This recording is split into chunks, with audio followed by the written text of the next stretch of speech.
Welcome to the Windows Computer and Technology channel. And Microsoft has updated its health dashboard where we can see the known issues. And even though we didn't hear a lot about it, Microsoft does acknowledge that there are some issues with the March 2026 Patch Tuesday updates.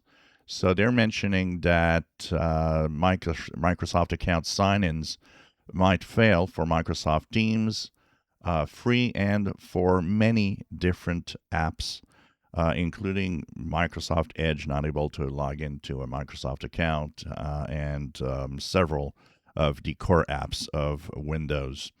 So right now they're confirming this. They are saying that they are looking at what they're going to do, the fix that they're going to push. I don't know if it's going to be part of the bug fixing updates that technically should arrive next week.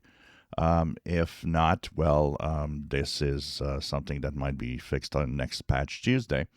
But there's enough people now that have mentioned that they have problems with account sign ins on the different core apps that it is a problem.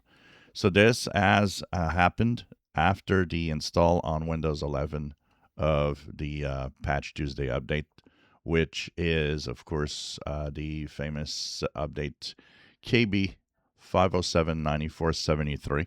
And so it affects 24H2, 25H2 users of Windows 11. So a fix is probably underway. We'll see what has happened with this.